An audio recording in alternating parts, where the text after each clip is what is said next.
Blood, Guts, and Blu-ray is part of Court and Parts, podcast network featuring pop culture, TV, movie, and geek podcasts. Check out some of our other shows: Geek Gravy, We Got 5, TV Ate My Brain, and Get Real Movies at courtandarts.com.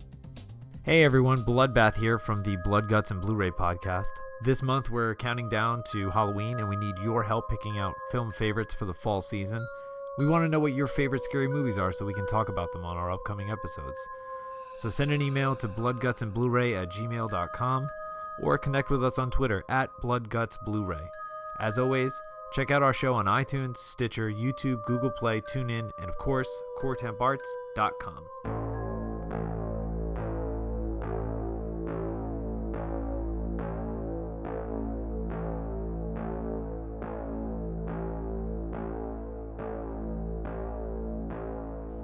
Coming to you undead from Elm Street in fictional Haddonfield with a beautiful view of Crystal Lake, the podcast where every day is Friday the 13th and every night is Halloween. You are listening to Blood, Guts, and Blu-ray, part of the Core Temp Arts Podcast Network. Here are your hosts, Bloodbath, Bub, and Brett 667, the neighbor of the beast. Blood, Guts, and Blu-ray is the official horror podcast of the Core Temp Arts Podcast Network. It's available on iTunes, Stitcher, Google Play, TuneIn, YouTube, and coretemparts.com.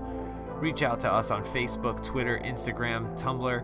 Be sure to check out some of the other shows on the network, such as TV Ate My Brain, Let's Chat with Rebel and Friends, and Failure to Launch, and so much more. This is number 16. Whoa! Holy crap. That's big. And it's part 2 of our Halloween countdown. We're so excited to be here tonight. My name is Bloodbath. I'm Brett 667, the neighbor of the beast. And I'm Bub.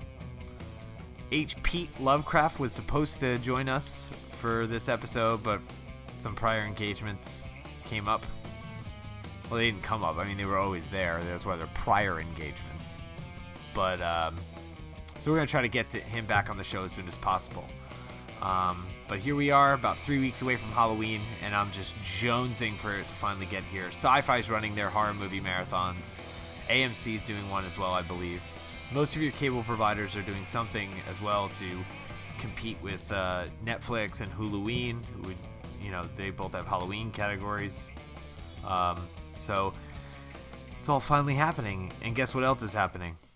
Killer news. It's that time again. It's Killer News with Bub on Blood, Guts, and Blu-ray. Oh, here we go. All right, so my favorite thing this week is Turner Classic Movies and Fathom Events are putting Stanley Kubrick's The Shining back in 600 movie theaters nationwide. So that's all, October 23rd and October 27th, 2 o'clock and 7 o'clock. They're going to put The Shining back in movie theaters. See it on the big screen. That's amazing. So awesome. That's amazing. They're also doing, did you know that they're doing Halloween as well? Yeah, I saw Halloween down in New Brunswick a couple years ago. I feel like they do that a lot in New Jersey right now. I'm definitely going the night before Halloween. I don't know where yet. I'm probably going to buy tickets next paycheck, but I'm definitely going to be there, without a doubt. It's like date night for me and Chris. Well, I looked it up. So, The Shining by you, Bloodbath, is only like 2 miles away. Lynn Haven 18, 2 p.m. and 7 p.m. on October 23rd and 27th. Boom. Brett, not so close. You're like 20 miles away. 20 miles away. You're going to have to go to Greensboro, North Carolina to see it. Okay, so that's even worse because you must be basing off my old town because I live now actually 4 hours from Greensboro. Oh man, sorry. I moved 3.5 hours in the direction away from Greensboro. But hey man, look, thanks for looking out for me, man. I appreciate it. When you said 20 miles, I'm like, that's not that bad. I might actually be able to do that shit. And then now my spirits are crushed. 400 miles. Thanks. All right, so my next thing is a website called Horror Decor is making candles with horror movie themes. I mean, I got candles all over my house because I'm married, Lots of Yankee candles is all over the place, and they all suck. But These guys, they're making containers that look... My favorite one is they made one that looks like the stuff. It looks like the container from the stuff, and it's a candle. I saw you post that on Twitter. Send me the link to that. I want that. They made a bunch of them. They made one called the Overlook, and it has the pattern of the rug in The Shining.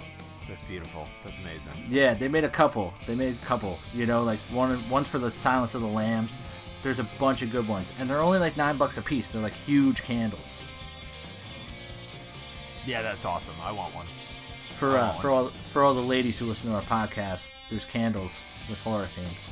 You know, calm down over there, Trump. Okay, because I don't got any. I don't have I don't have a woman here living with me. I mean, my daughter. But I still got candles because I can stink up a joint like nobody else's business. So I find your lack of candle love disturbing. All right, so my next thing is Bruce Campbell did an AMA on Reddit.com tonight. I know you guys aren't big on Reddit, but that's going to be a huge website in like a year. I guarantee you. And the AMA section is the Ask Me Anything thing. Have you ever heard of that? Yeah. So, they host somebody like, every couple days. Tonight was Bruce Campbell from The Evil Dead. No shit. Did you read anything? Oh, I read it all, dude. And you know what? It was great. Like, people just have like an open forum just to ask him questions. So, like, I just wrote down a couple of like the best questions, and like the first question on there is, who has the second best chin in the world? What do you think that answer was, guys? Who do you think has the second best? Jay Leno. Boom. That's what Bruce Campbell said. Jay Leno. Oh, damn. I was going to say Mitt Romney because they look like twins. You're not wrong there. All right, so here's the second question. Hi, if yours and Jay Leno's chin got into a fight, which one would win and why? What do you think an answer to that would be? Bruce Campbell's? Yep. Oh, Bruce Campbell's for sure. But... Oh, without a doubt. Well, Bruce Campbell being Bruce Campbell, his reply was, I'm a lover, not a fighter, baby. Right? It's like perfect. So then the third question was, what's it like knowing you're covered in blood, kicking ass up and down the screen, and still have the whitest smile on television? And he says, what's it like? It's like eating cotton candy.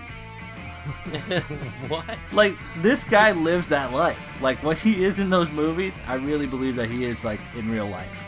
I heard him do an interview on The Nerdist, and he is so funny because he was never really into horror movies, and he's not into, like, loud rock and roll music at all. He's into, like, AM classics and, like older movie stars. So, like, a big deal for him was when he met Jack Lemmon, and Jack Lemmon just had no idea who he was.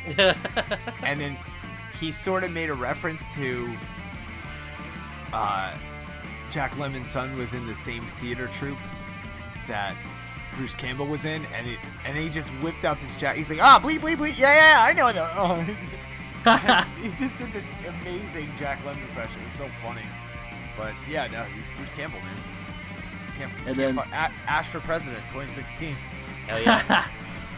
And then, basically they asked him, what's your favorite way to unwind after a really hard day?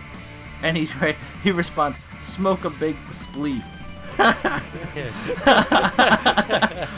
Like, the answers to some of these questions are just, like, memorable. It's so good.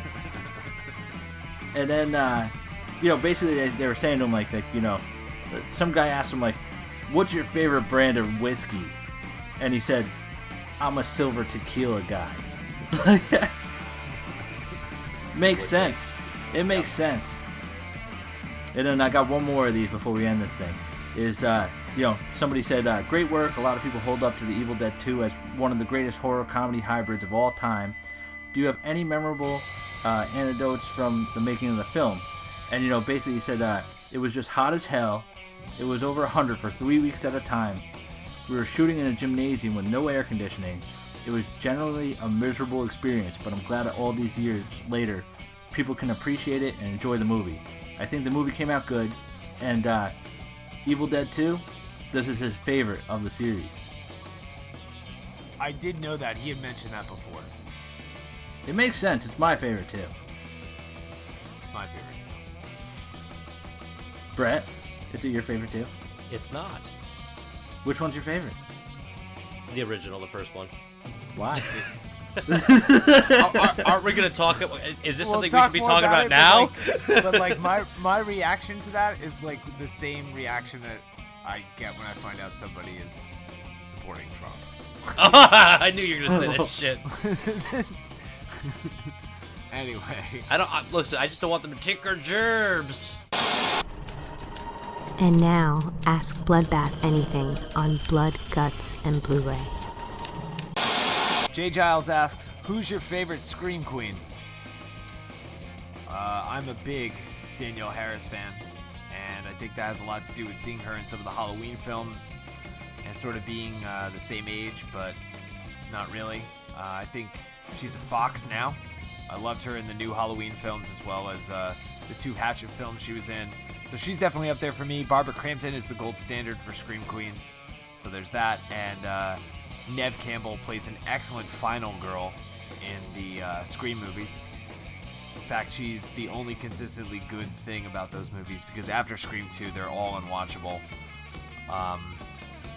But she does an okay job. Heather Langenkamp in Nightmare she's great in Nightmare on Elm Street. I guess I have like quote-unquote typical answers for the Scream Queen question, but Scream Queen's like a common trope, so I think it can only yield common answers. Carly asks, what was the first movie that truly scared you? I could say without a doubt it was Friday the 13th Part 3 because my cousin locked me in the basement with it on and turned out all the lights and I was terrified. And I think I was like 4 or 5 when that happened, so it wasn't, I had nightmares for like a week. And the Tar Man from Return of the Living Dead scared me really bad when I was like 8. But I'm 32 now, and I'm over it. And it's one of my favorite movies of all time. And to Polani, as for this boxers or briefs thing, no doubt about it, it's boxer briefs all the way. American Eagle, that's the only kind I get. It's the only yuppie thing I own. But they are so comfortable and versatile. I can wear them with anything, and I can work out with them, and I don't have to worry about them bunching up around my nards. So you can ask me anything by shooting us an email or a Twitter message with the hashtag AskBloodbathAnything. Since H. Pete could not be here tonight, let me give him a shout out real quick because he submitted his horror movie picks, and they are as follows: Alien, The Others, Texas Chainsaw Massacre, Carrie, Misery, The Shining, What Lies Beneath, Mary Shelley's Frankenstein, and The Mothman Prophecy. I only take any issue with Mary Shelley's Frankenstein because that movie was horrible. I don't know how he likes it. I don't know how he'd want to watch it a second time. So, but that's H. Pete's picks, and we're gonna try to get him on the show hopefully next week. So we'll see what's going on with that. When we come back, we're going to talk about our 2 picks for tonight, which is Re-Animator and Evil Dead 2. So glad that the Bruce Campbell news blip there was totally appropriate for tonight. That worked out. That's what I figured, but like, how are we going to reanimate this thing without H.P. Lovecraft? You know what I'm saying? You're listening to Blood, Guts, and Blu-ray, part of the Core 10 Parts Podcast Network. You are listening to Blood, Guts, and Blu-ray. Let us know what you think by reaching out to us. We can be found on Twitter, Tumblr, Instagram, or Facebook by simply searching Blood, Guts, and Blu-ray. To suggest a film or trailer you think we should discuss, or to comment on this or any other episode, send an email to bloodgutsandbluray@gmail.com. We will always get back to you. Thank you for listening to Blood, Guts, and Blu-ray, and enjoy the rest of the show.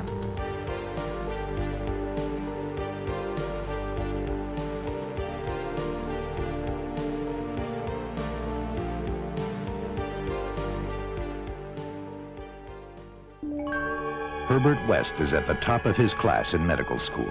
How can you teach such drivel? These people are here to learn, and you're closing their minds before they even have a chance. What are He's brilliant, but a little weird. I've broken the 6 to 12 minute barrier. I've conquered brain death. His experiments have always been unorthodox. It was dead. But lately, they're getting out of hand. And he's just made a discovery that could wake up the dead. Herbert West has affected reanimation in dead animal tissue. What are you thinking? How do you feel?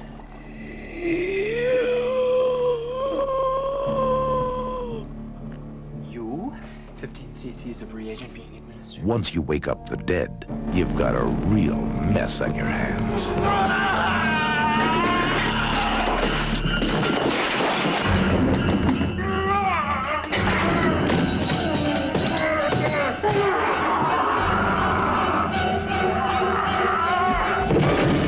Herbert, you're insane! Now what happened? I had to kill him! He's dead? Not anymore.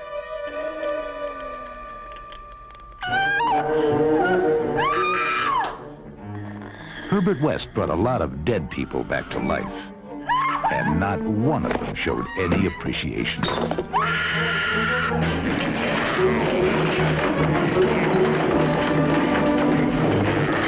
H.P. Lovecraft's classic tale of horror, Re-Animator. Mr. West. You'll never get credit for my discovery. Who's going to believe a talking head? Get a job in a sideshow. It will scare you to pieces. 1985, directed by Stuart Gordon. Body count is 6 plus a bunch of corpses. Naughty count is 2. Budget was $900,000. Box office was $2 million. It is, of course, based on the H.P. Lovecraft novella titled Herbert West, Re-Animator, signified by its primary setting being Miskatonic University, where he had most of his story set up. Brett, why don't you run down a synopsis for me? All right, so a young, promising med student is he has a life going for him right now. He's doing great in school. He's revered. He's got he's dating the dean's daughter. They're engaged. Everything's fantastic. And his life kind of gets turned around when a strange exchange student from Switzerland. Yep. Switzerland shows up to the school to learn more and ends up becoming his roommate. Through a series of misadventures, it's discovered that this Herbert has actually discovered a serum that would bring the dead back to life. Not necessarily in an intelligent form per se, but really reactivating the brain's will. Entranced and intrigued by his discovery, the two go on an adventure to continue to test the serum, which results in a lot of hysterical scenarios and creatures and characters. Well done. Originally, it was going to be a TV pilot, and it was going to be set around the turn of the century, like the early 1900s, but it would have cost way too much. So, they looked at the pilot script, and they had a script for 12 more episodes, and they just basically cut it and to make it a short movie, a movie that is considered by basically anybody who loves horror movies considers this a classic, and that includes me. I'm a huge fan of this movie. I love Jeffrey Combs in this movie. Oh my god. So Stuart Gordon seems to be a big fan of Sam Raimi's work because he describes Re-Animator as having the shock sensibility of the first Evil Dead with the production value of The Howling, and that's spot on. They went above and beyond to make this film great by studying forensic pathology books to understand how blood settles in corpses and what it looks like in an effort to replicate that. So all the actors visited a morgue and an insane asylum before the principal photography began. So everybody took this movie seriously. It's not just like, hey, we're just gonna have some fucking crazy people run. We're gonna inject people with glow stick and have them just run around like fucking maniacs. We have initiations here. You're not going to just join the movie. I liked at the beginning how there was like a little bit of eyeball gore to start it. Because you could tell a lot of research and love and care went into this movie because of the fact that, like you I think you and I are on a delay, Brett. My internet's going really wacky right now, and I don't know if it's a storm or not, because I was talking and there was total silence, and I had that feeling like, I must not be hearing something. Are you with me right now? Yeah, I'm with you right now. Okay, so start your whole sentence over again. You're Okay. good. Okay. We'll edit that out later. It's not a big deal. Sweet. So I totally agree with you guys. One thing I love about this movie is that you can tell they did their research and their background, because even though the characters are zany and the scenarios are extremely far-fetched, when it comes down to brass tacks and they're talking about the anatomy and physiology and everything, it sounds 100% legitimate, like these people know exactly what they're talking about, and I found that to be something that was a breath of fresh air in this film. Absolutely. I also love the way that the movie started out. It starts out with some serious eyeball gore, mm-hmm. and it's followed by this like totally campy, totally awesome opening credit roll. Right after Herbert West says, "I gave him life." Oh, that bright neon skulls and stuff. Yeah. Oh, it was great. It was so cool. It was a good homage to like Hitchcock films. I thought it was awesome, and I love anything bright neon. The music throughout the entire movie was great, and I didn't find out until after, I watched it and I was doing research for it that the same guy who produced the like Puppet Master and Demonic Toys, like the zany, wacky music that's behind that's his brother that does all that, and he did the music for this movie as well. So it actually made sense when I read that. Also, this movie gets points because of Barbara Crampton. Oh, God, yeah. 1980s Barbara Crampton, who I love, by the way. So, she's so sexy in this movie. It's insane. And I think she's one of the best, most underrated scream queens that there is. She's so cute in the beginning of the movie, and then, toward the end and everything. The good thing is we can give this movie away. It's like 20 years old now, 30 years old.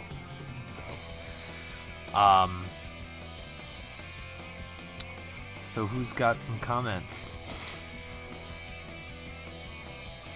Well, I like how it started out with a dead cat. They reanimated a dead cat right away. Yeah. That scene of those two fighting the cat in the basement.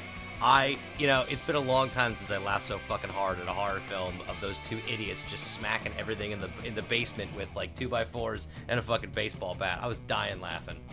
I love the way that cat looked too. Like when it came back to life, it just totally looked like a puppet. I thought that was awesome. They eased you into it. They're like, we're gonna start with a cat, then maybe go to some people. And that's where the comic sensibilities of Jeffrey Combs come in, because he starts out, in like, he's not really funny in the first part of the movie, that intro. He doesn't get funny until he starts questioning that one doctor's like theory on brain death and stuff. Mm-hmm. With the pencil. I have that written down. He's breaking pencils just to get under his skin. Mr. West, I suggest you get yourself a pen. I loved it. He's so comical, and I couldn't look at him throughout this entire movie without laughing, because his face, like the face, the seriousness. It's like he looked throughout the entire movie like he was trying so hard not to laugh. Yep. But so intense though. His eyes, his look on his face was so intense, and at the beginning, I'm like, oh, well, here's the villain. This guy's fucked up and weird. I'm not gonna like him. And like you said, like it's so gradual that sooner or later it was just like I would be like, huh, that was kind of funny, and then before I know it, I'm like, I love this character. This character is fantastic. All the comedy in this movie is subtle. It's all subtle, and that's why I think it's so funny. There's the one part that I didn't understand is like, so just to give a background, it seems like it's not coming out of nowhere. So Herbert West demonstrates to Dr. Dan that he can reanimate things. He reanimated the cat, and he could reanimate a human if he could basically run test trials or whatever. And so Dan, who, as you mentioned, is engaged to the dean's daughter, they seem to get along pretty well. He goes to the dean and said, Herbert West is a genius. He can reanimate the dead. And the dean, without even like listening to it or being like, or giving him any sort of like, I don't know, leniency, is like, I'm taking your scholarship away, and Herbert West is no longer a student here. And like that was I was like, well, that really came out of nowhere. I guess he didn't want him to marry his daughter. But I love that the first corpse they bring back, the noises that it makes are just great. And the way that West kills him is super gory, where he shoves the bone saw or whatever it is through his chest cavity. So cool. I thought it was such a cool part. And just a note, they used 25 gallons of blood for this film, which I feel like it would be more. Yeah. It seemed like a lot. It's not Dead Alive numbers, but it's still pretty up there. I also like the part when the dean, Megan's father, is reanimated, and I thought he did a pretty good job of being like a ghoulish type of guy. You know what I mean? Like he would have fit well in like Night of the Living Dead. Oh yeah. I think his hair helps. His hair's all over the place. Yeah. And that's when you start to find out that his Dr. Hill, who is the dean's best friend, is like super into Barbara Crampton. Well, they did foreshadow that at that really awkward dinner that those two guys were having in the beginning of the movie. I was like, oh, that's gonna come back and bite someone in the ass later. That was another awkward part too. Who invites not homophobic in any way, but I would just feel very weird inviting one of you guys over for dinner and it's just me and you.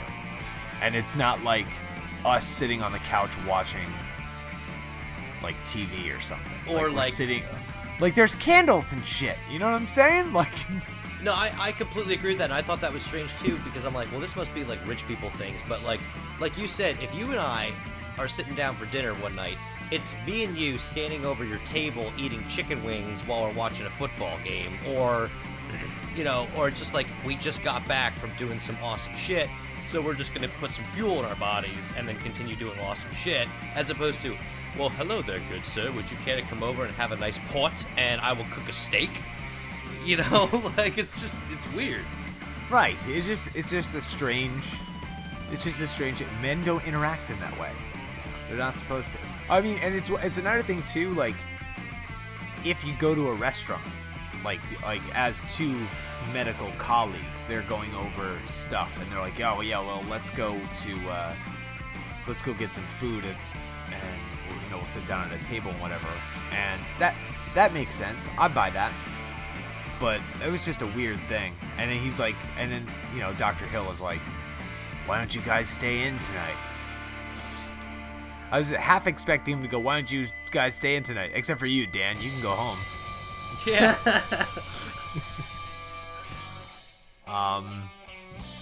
So basically this movie is like a Frankenstein movie. There, from what I've read, Stuart Gordon was getting tired of vampire movies. I guess there's a lot of vampire movies coming out in the 80s. I know there's a lot of werewolf movies coming out in the 80s, but there's a lot of vampire movies as well. And he's like, well, how come nobody's doing a Frankenstein thing? So he used the H.P. Lovecraft sort of as a jumping point, and I think it's pretty cool. It totally works. And he's kind of known for having shovel kills. Which is awesome. That's, you know, Sam Raimi's got chainsaw kills. He's got shovel kills. And I love. And the hardest part of this movie was headless Dr. Hill. So basically, what happens is Dr. Hill sort of looks a little bit further into what West was working on in the basement, and he goes down there and he sees the reanimation, like, I don't know, the setup, and he's like, okay, I'm gonna take all your ideas. I'm gonna bogart all your ideas, and there's nothing you can do about it. Nobody will believe you. And West chops his head off with a shovel, and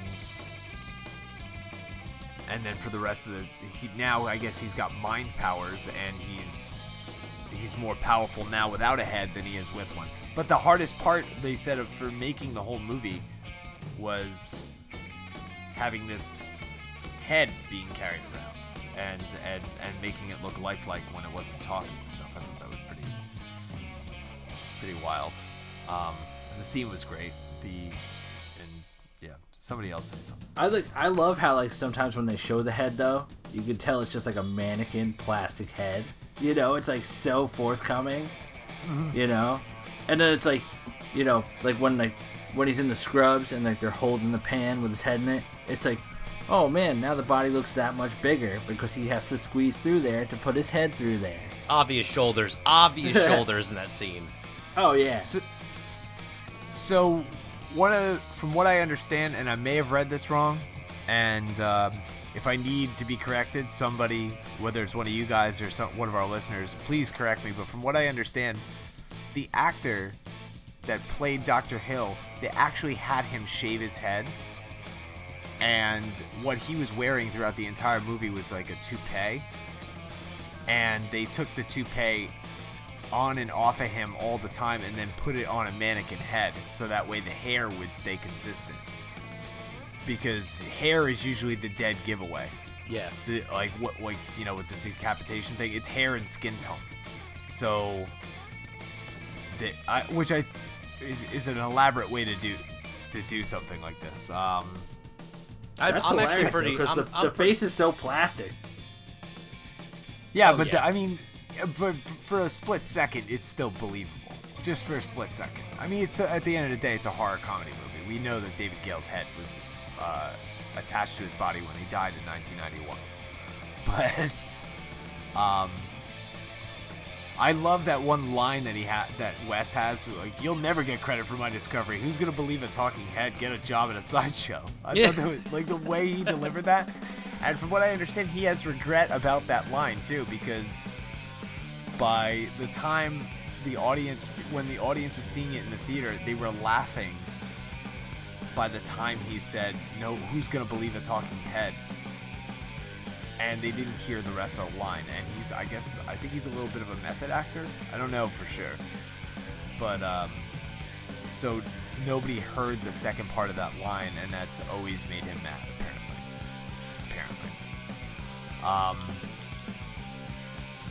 So what I think is weird is that, like, this headless guy is just traveling around town.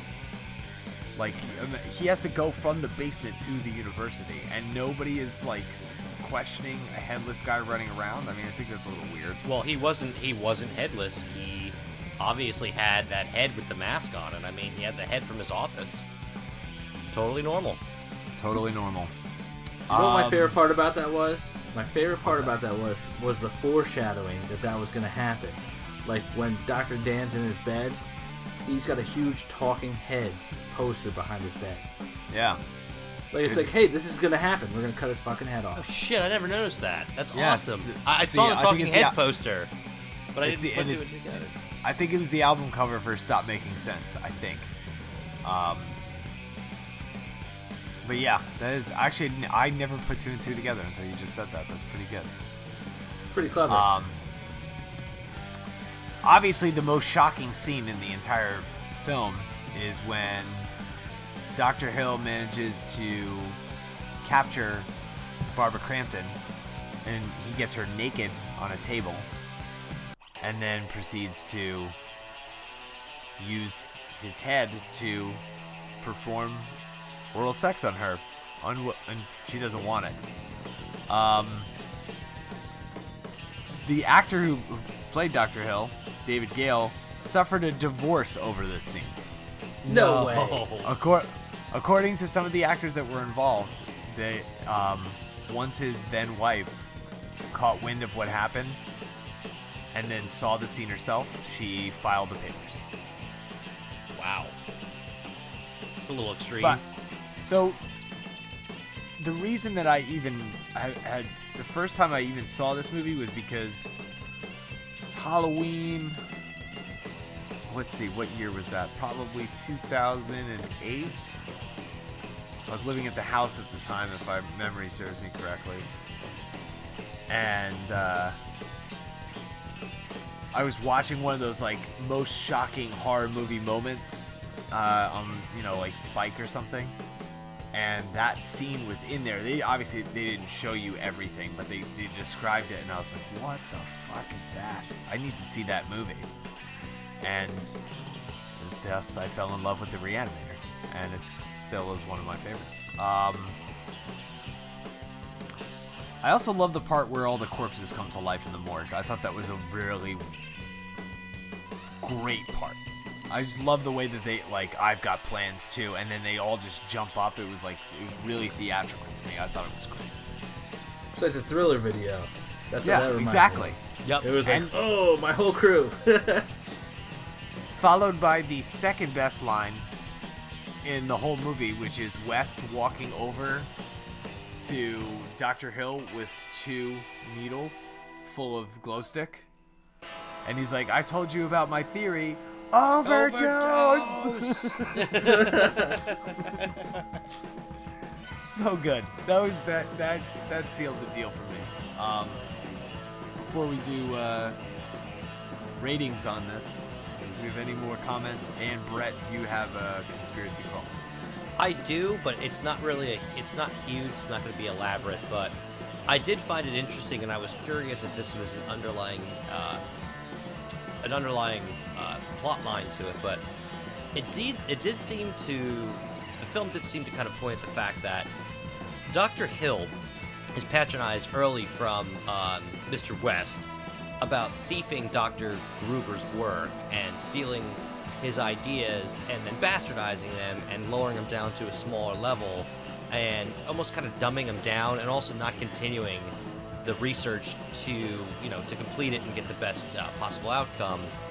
And then at the end of the movie, he did exactly that too. He literally stole his information, where West wants to get this information so that people can live forever and he can cure all these diseases, and Dr. Hill ends up wanting to create a bunch of dumb, mind-numbed, lobotomized drones that would do his bidding. And I did kind of think to myself, well, isn't that kind of like a commentary on America? Like, was that kind of a mission in this movie? Because obviously everything's subtle in this film, but I'm like, is this kind of like a we steal shit? People steal shit in America and they get credit for it, but it's not complete. Like I like that was the kind of thing I was like, I feel like there may be an underlying tone that I'm not getting. I don't know what you guys think. You know what blows my mind right now? Right? That guy, Dean Halsey, right? Robert Sampson. You're talking about him like having like stuff stolen from him? No, right? Gruber's the doctor in Switzerland that died in the beginning that West reanimated. But Dean Halsey's the same too, with his complete lack of ignorance of listening to somebody here plead their case and immediately just punish them.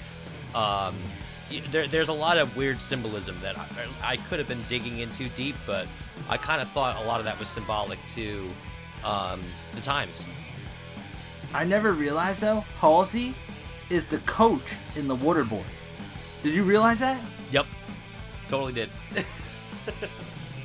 Shut up, is he? Yeah, yes, and he's stealing the gameplays from the Fonz. He's just a straight out thief. Straight out thief. Oh shit! Waterboy Re-Animator connection made. Same Makes universe. The crawl space comes through. Look at Bloodbath. His mind's blown right now. It's blown. He just went. I verified that through the internet just now too. As I was talking to you guys, I had to look it up. Internet's true. It's on the internet. It's true. It's written. It's got to be true.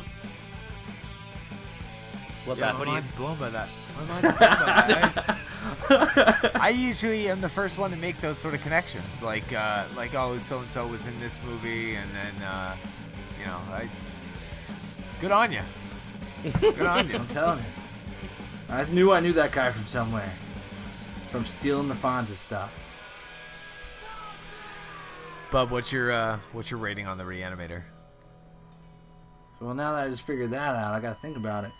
I was originally gonna give it a 3. I'm gonna give it a 3.5 because that guy was in Waterboy and I love that movie. It's hysterical.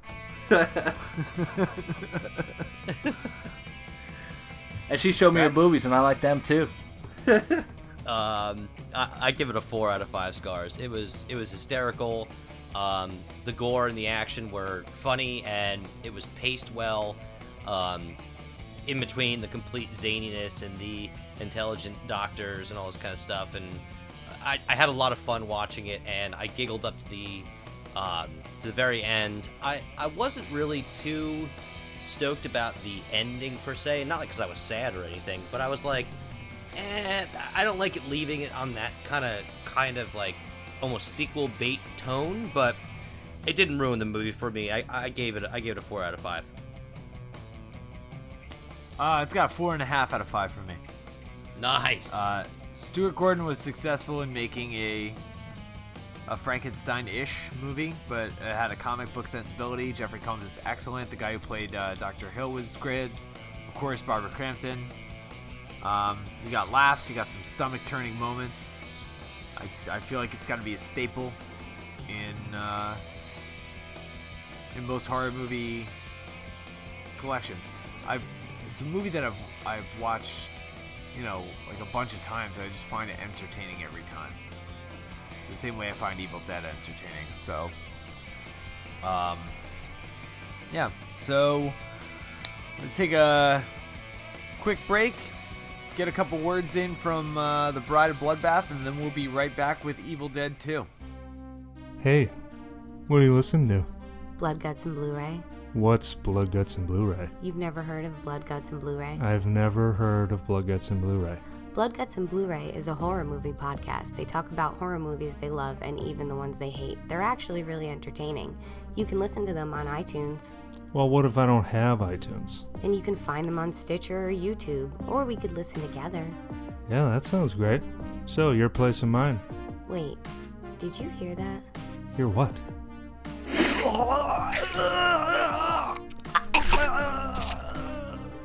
But I didn't even get a chance to listen to Blood, Guts, and Blu-ray. Blood, Guts, and Blu-ray will never die, but you will. Listen now on iTunes, Stitcher, and YouTube before it's too late. Part of the Core Temp Arts Podcast Network.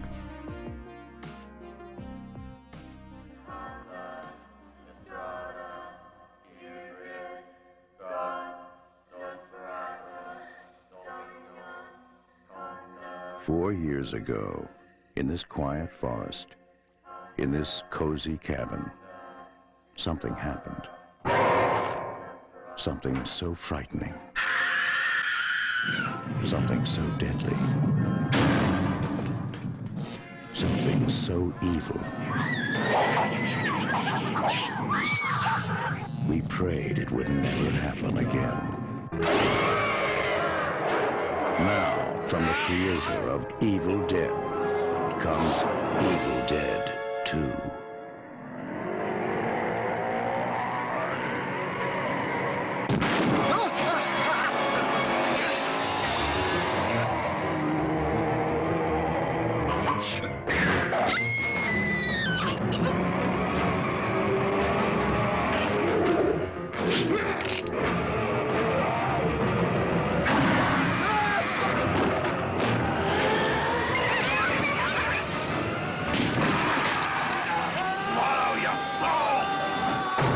Evil Dead 2, Dead by Dawn. Evil Dead 2. It's directed by Sam Raimi. Came out in 1987. The body count is 5. The naughty count is 0. It was $3.6 million to make. It grossed $5.9 million. It is, of course, sort of a remake of the first Evil Dead, done mainly because the film that Raimi did following Evil Dead, Crime Wave, was a huge flop, and they needed a hit to get back on track. Stephen King actually convinced Dino De Laurentiis to give Raimi the money to shoot the film because he had heard they were trying to do a sequel, and he loved the first Evil Dead. So Brett, why don't you go ahead and give us a synopsis? Well, obviously you said it. This is a mixture of a sequel remake to the classic Evil Dead. Ash is the lone survivor in a cabin with his girlfriend and family and friends that unfortunately come across the Book of the Dead, and they become possessed by evil spirits. Ash, trying to escape, is confronted by his dead girlfriend, and after fighting her off and having to return back to the cabin, a group of strangers show up that happen to be relatives of the people who originally lived in that home, that were the people that originally found the Book of the Dead, archaeologists. And what ensues, of course, is the demonic spirits possessing them one by one, as well as battling a now one-handed Ash, but with a tone of absolute gore and complete jokes and hilarity throughout the entire film. Are we on the same page that this is... Let's go round table real quick. Do you think this is a remake or a sequel? Bub. I have to say a sequel. I don't know. It's so weird. Because I'm like, what's he doing back there? Why is he doing that? Brett. I call it a sequel. If it was a remake, then I feel like the same characters would have continued. I mean, almost like plot point to plot point, in terms of there being somebody possessed under the infamous crawl space, and with the boyfriend of what was her name, Annie, coming up and coming to, I mean, it was just like the infamous card scene. But even though he borrowed a lot of classic scenes from the original one and readapted them, actually, you know what? I'm going to change my answer and call it an adaptation. I don't think it's a sequel or a remake. I think it's a retelling. It's an adaptation. It's an adaptation, bro. Bloodbath. I mean, if it was an adaptation, when he's getting chased through the woods by the spirit thing, that whole evil in the woods, how does he know that house so well? It's like he's running through that house. He knows it. He's been there. See, but the thing is, I can't believe that Ash is stupid enough to go back up to the cabin and take another girlfriend up there. That's what I can't believe. Man, it's his thing. It's a weird thing to have. What I think is that they made the first one. It was the first feature-length film that they had made. Sam, obviously we're talking about Sam Raimi, Bob Tapper, Bruce Campbell is a producer on the film as well. So they made this film. It was pretty good, but they felt like it could have been better after it was done. And we all know that Sam Raimi is obsessed with the Three Stooges. He grew up on the Three Stooges. He's always wanted to do a comedy, and he likes blood and guts and all that other good stuff. So he tried to incorporate the two. Whereas the other one, the first one's disturbing. Evil Dead 2 is disturbing, and it's really funny. Oh yeah, definitely. It's both those things. So it depends on what your preference is at that point. What's extremely disturbing is I said adaptation and not adaptation. I just want to put that out there. I'm sorry, guys. This is my first time.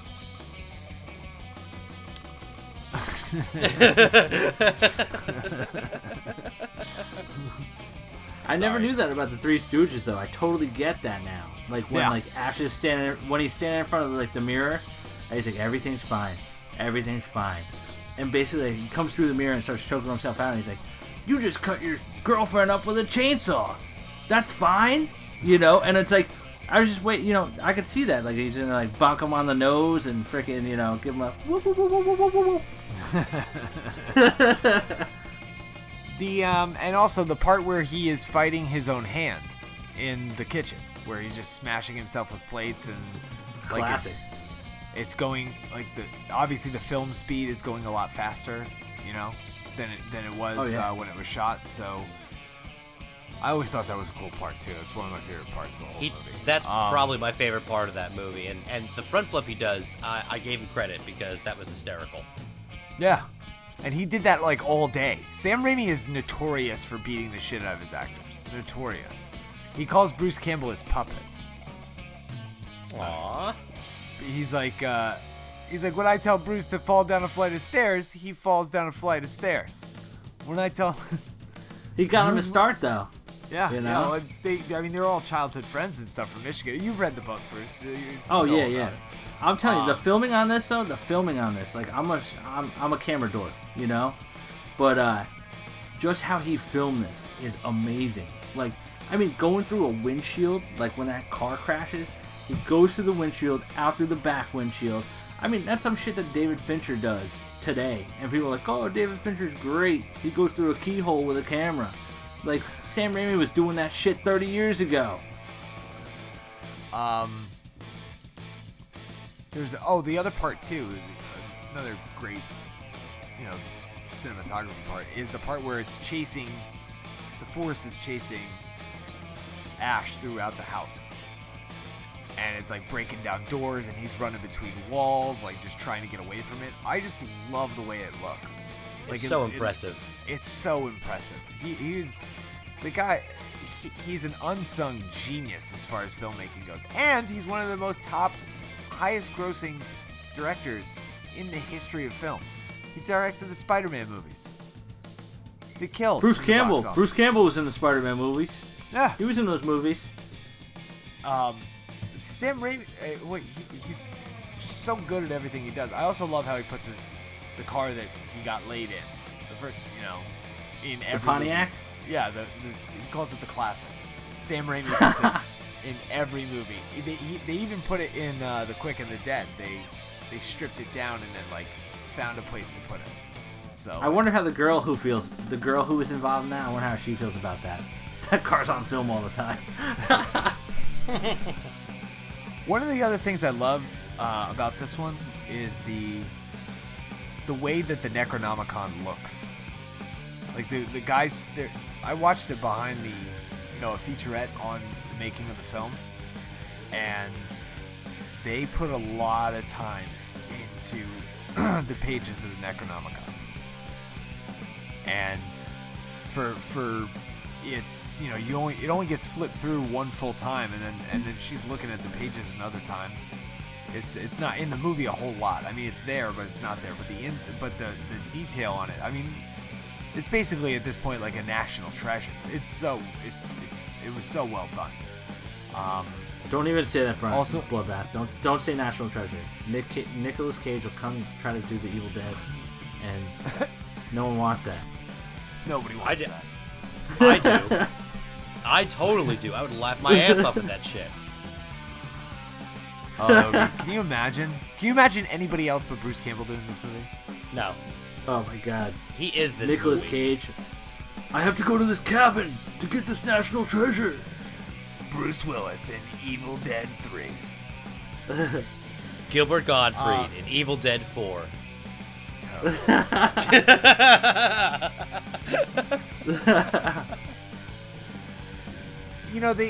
They call the one that came out, what is it, in 2013, they call that one like a sequel too, but it's really not. It's just the only thing that's the same is the cabin. Yeah, well, I heard that was all going to be tied in. That's all supposed to be tied into another movie. Yeah. I didn't think that one was that bad either. I liked it. He's a good director. I liked it. Fede Alvarez did a good job. And, I thought it was a pretty good concept. All three of them are mostly poorly acted, so that's okay. And this one was really no different. It was actually almost too serious. You know what I mean? I love the makeup in this movie too. We talked for a second about how the Deadites look and like the possessed look, like Evil Ash specifically. That was like, I think that's the coolest thing. It's one of the coolest things when he's in the movie. When he's in the mud puddle, I love that. He just picks his face up, his eyes. You know, like it's the eyes I think that make it. The contacts that make him just look like lifeless. But you know what? I want to ask you, what came first, An American Werewolf in London or this movie? Werewolf in London came out in 1981. I can verify. So that. This came out in they 87. were first. He takes it off of that, definitely. Cause you know when they're breaking into the house with like the guns and shit, and like they all have that same look as the Deadites. Yeah. I think if memory serves me correctly, the special effects coordinator for American Werewolf in London, the people who were on this movie were like, they worked under him for a short amount of time. I think. I was gonna say it has a very similar tone. I think. Now, also, these people went on to do New Nightmare, and they did. What was the other one that they did? People Under the Stairs. There's another one that we were talking about. Not Jeepers Creepers, but maybe it was Jeepers Creepers, but Wishmaster. So they were they all had their hands in a lot of horror movies, and I think this one is one of their best ones. It just looks genuine. Like everything about this looks genuine. It's grainy. I have it on Blu-ray and it's still grainy, and I wouldn't want it any other way. Yeah. And just the amount of detail that went into the production of this film is like, you have to really pat Sam Raimi on the back and say like, he wanted to do this for the fans, and I think nobody loses. My wife watched this with me last night because I wanted to be like brushed up on it, and she's like, this movie is stupid. Yeah. I You know was what's funny? Amazed by it because I Like saying that. Yeah. You know what? I took my wife to the Evil Dead musical. It was one of our first dates in New York City. It was crazy, dude. You ever gone to the Evil Dead musical? No, but you told me about it, and I wish. Oh man, I'm telling you, world stages off Broadway in New York, dude. I got like third row. They hand you a poncho. Like, here you go, put this over your clothes. There's gonna be a lot of blood. You're in the splatter zone. But your Kristen liked it, right? Oh, she loved it, dude. We were sitting in Port Authority trying to get back to New Jersey with blood all over us. It was great. She's like, gonna marry this guy. Gotta marry him. What else do we need to go over? There's a lot to this movie. It's another one of those films where it's like, I mean, obviously there's no real need to pick it apart. There's not a whole lot that's wrong with it. Oh, big props to fucking Ted Raimi too, for playing Henrietta. I never realized that was him. Yeah. And if in that featurette, like, they show footage of like them emptying out that latex suit, and it's just like buckets of sweat. It's disgusting. And that the suit, when they hoisted him into the air, that the suit ripped, and you could totally see it when he's spinning around. And all the sweat that pours out, like it looks like it's supposed to, but that wasn't written in there. That was an accident. It was just caked with sweat on the inside, and then the angle that he had his head, it just poured out of the ear hole. The only thing that you see of Ted Raimi's that's actually his is his tongue. Everything else is just completely covered up. It's wild.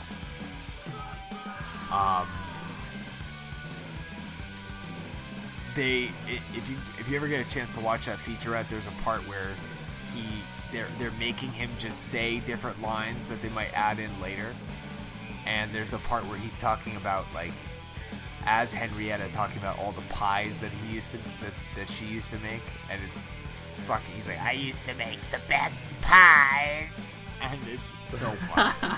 So funny. Brett, you've been quiet for too long. Well, actually, I was just thinking about the scene where all the animals come to life, like all the mounts and all the lamps and everything, and so funny. When Bruce Campbell loses his shit in that scene, I'm just like, that man is legitimately fucking insane, because it felt like it went beyond acting. Like, I was just like, I love the complete, like, Ash is a completely unhinged character. There's no rhyme or reason to him. he's just a fucking psycho at this point in I guess in the lore, if you want to say it, because it's a remake, adaptation, whatever. But his performance, I mean, we've harped on it, and I can harp on it for hours. Bruce Campbell's the fucking man. Yeah, he's definitely one of the most beloved horror movie or any movie superheroes ever. Yep. Without a doubt. Have you guys been watching Ash vs. Evil Dead? I mean, it's on Stars. I'm not caught up. I only saw some of the first season. I saw the first season, and I saw the season premiere for the second one because it was on for free. So I checked it out, and there's a lot of CGI. But it's one of those things that, like, I'm watching it just to see what Ash does next. Well, I love it that he's, like, older. Like, you can't do any wrong with that. You know what? He's an older dude. There's no wrong way you can take this. Because he's, like, it's always campy, you know? Like, I mean, you could be like, oh, this is freaking stupid. But it's supposed to be stupid, you know? Exactly. You are listening to Blood, Guts, and Blu-ray. We are dedicated to bringing you the show across your favorite medium. We can be found on iTunes, Stitcher, TuneIn, and YouTube. Please send all suggestions to bloodgutsandbluray@gmail.com. Thank you for listening. Just a couple quick things to touch on before we close this one out. That claymation part in the beginning with the dancing corpse, his girlfriend, I love that part too. As cheesy as that looks, it looks like Nightmare Before Christmas or whatever. I don't care. I think it's awesome. I did like a beheaded girlfriend doing a ballerina dance. I thought that was pretty funny. I thought that you were going to count that as a naughty count. When you said no naughty count, I was like, nah, I didn't count that one. I'm pretty sure there's a naked corpse dancing headless. And I like when that, like, hillbilly guy, I forget his name off the top of my head, but when he gets killed and all that blood just gushes out of the basement. Oh my god, yeah. That was such a fucking cool part. And of it course, was so unrealistic of amount of blood. It was so funny. And you can't mention Evil Dead 2 without saying groovy. That was so good. His Twitter handle is @GroovyBruce. I know. I know that because I tried to get that Twitter handle and it was unavailable. Let's go before we go into ratings. Brett, do you have any conspiracies that you'd like to share? For this film, actually, I do not. I thought this movie's pretty straightforward. We can, of course, the conspiracy is we could debate night and day, like you started off this film with, of whether or not it's actually an adaptation, a sequel, or a remake, or whatever. But other than that, I don't have any underlying factors. So what would you rate it? Okay, so I'm going to give a little story about my rating. What? When I first watched it, when I was done, I gave it a 2.5 out of 5. I said it was funny, it was goofy, but I was a little pissed because I was like, this is not the Evil Dead that I'd seen previously. And then I woke up in the morning, I realized I watched the movie late last night, and I got up kind of grumpy, and I was driving to work, and I just started kind of giggling a little bit, and I was like, dude, Ash is so funny. They literally just, the archaeologist's daughter just made a functioning chainsaw that was grafted to his hand, which, by the way, he showed no signs of having a problem with taking his hand off. That's pretty funny. Who's laughing now? So, throughout the course of today, and this all happened in real time, I just started dying laughing randomly at my desk today because I started thinking of all these fucking scenes in the movie and just thinking about how great Bruce Campbell was. And then the final thing that hit me was how ridiculous and bonkers and almost Monty Python-esque the ending of this fucking movie is, where he's just suddenly in Renaissance time and shotgunning harpy deadites out of the sky, and he's like, no. And I like literally, there was a moment today, I was literally like leaning over my desk laughing to myself with people looking at me like, what's wrong with this person? This movie to me at this point with Bruce Campbell and the hilarity, and I think maybe it's because I finally got it. I finally got how funny this movie is. I gave it a 4. There you go. That night at the end that's like, all hail the stranger who killed the dead, whatever he says. That's Sam Raimi. Oh, is it really? Yeah. I didn't realize that. Bub, what do you, All right, you guys are gonna hate me right now because I also gave this rating last week, but this movie's a 5 for me. It's a 5. Wow. You know what? You know why I give it a 5? This movie, you know how they say like, pot's a gateway drug? This movie's a gateway movie for horror movies. All right? I'm telling you. You know what? When I was like a little kid, my cousin loved horror movies, and he would show me horror movies that terrify me, totally like freak me out. And then like I remember one day he was like, "You gotta watch this movie with me," and it was like, it was like the horror movie thing with the silly thing, and like it made me want to keep checking out horror movies. So I totally give it a 5. I gave it a 4.5.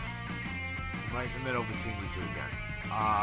The first time I saw this was my freshman year of high school. I remember being at my neighbor's house and just a bunch of us sitting down watching this, and it was such a good movie that I was like, let's watch it again. And I don't really, get that too much. It hasn't lost it at all with me. So yeah, 4.5. I think that's my.